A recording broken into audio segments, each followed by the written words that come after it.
BJP విభజన హామీలను పట్టించిన పేరు పేరున నా హృదయపూర్వకమైన నమస్కారాలు తెలియజేస్తూ రెడ్డి గారు కేంద్ర ప్రభుత్వం ద్వారా మీకు 42% ట్యాక్స్ రూపంలో మీ ప్రభుత్వం మీ తెలంగాణకు వస్తున్నది అని మాట మాట్లాడుతుంటారు.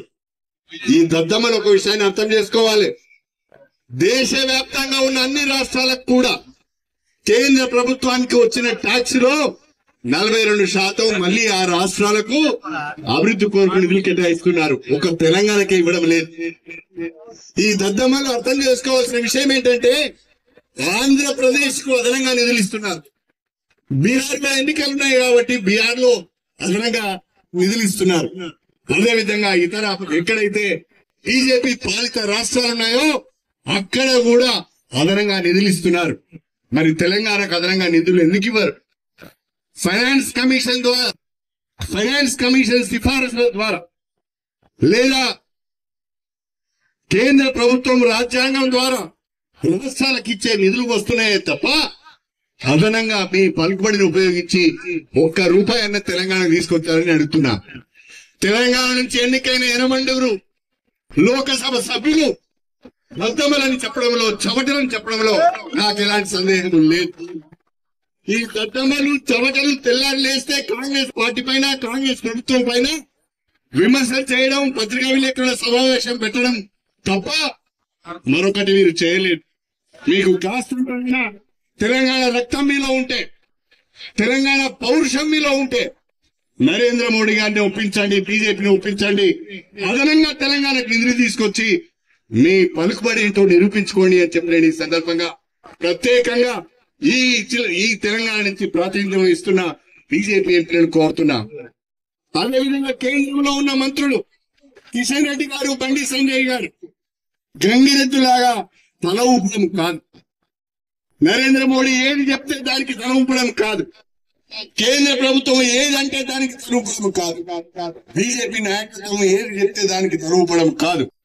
తెలంగాణకు నిధులు రావాల్సిన అవసరం ఉన్నదా లేదా ఒక్కసారి మీరు ఆలోచన చేయండి.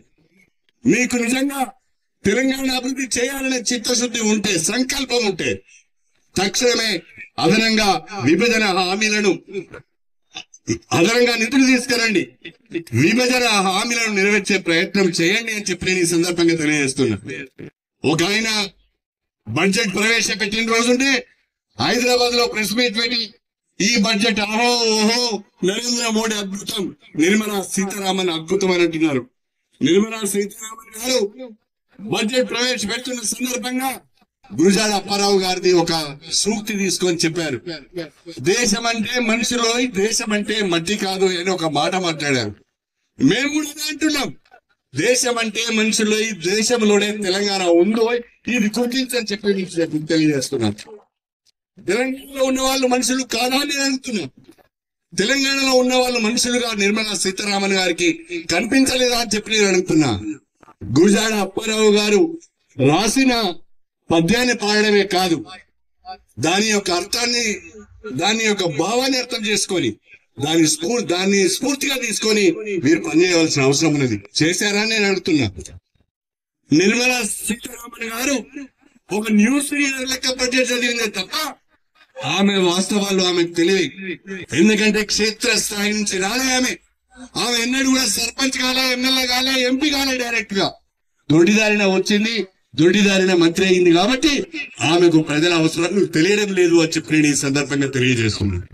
క్షేత్ర స్థాయిలో తిరిగేటానికి, ఒక సర్పంచ్ గా పనిచేసిన, ఒక జడ్పీటీసీగా పనిచేసిన, ఒక ఎమ్మెల్యేగా, ఒక ఎంపీగా, ఒక మంత్రిగా పనిచేసిన వానికి ఉండే అనుభవం, ఉండే ఆలోచన దొడ్డిదారిన వచ్చే వాళ్ళకు ఉండదు అనే దానికి నిదర్శనం నిర్మలా సీతారామన్ చెప్పి నేను ఈ సందర్భంగా తెలియజేస్తున్నాను. నేను ఇప్పటికైనా తెలంగాణకు చెందిన బీజేపీ నాయకత్వానికి, బీజేపీ మంత్రులకు, ఎంపీలకు నిజంగా మీరు తెలంగాణ బిడ్డలైతే, తెలంగాణ రక్తం మీద ఉంటే, తెలంగాణ జరిగిన అన్యాయాన్ని గుర్తించి 11 సంవత్సరాలుగా మొండి చేయి చూపిస్తున్న కేంద్ర ప్రభుత్వం వైఖరికి నిరసనగా మీ పదవులకు రాజీనామా చేయండి. లేదా నరేంద్ర మోడీ గారి దగ్గరికి వెళ్ళి తెలంగాణలో ప్రజలు చీకొట్టున్నారు, తెలంగాణ రోడ్డెక్కుతున్నారు, దీన్ని సవరించండి, అదనంగా మాకు నిధులు ఇవ్వండి, ప్రాజెక్టు ఇవ్వండి అని చెప్పి నరేంద్ర మోడీ గారి దగ్గర మోకరిల్లండి. కనీసం మీరు మోకరిల్తేనన్నా దయదలిచి మీకు నిధులు ఇస్తాడేమో అని అనుకుంటున్నాను. ఈ బీజేపీ వైఖరి తెలంగాణ వ్యతిరేక వైఖరి ప్రజలందరూ కూడా గమనించాలని చెప్పి నేను కోరుతున్నా.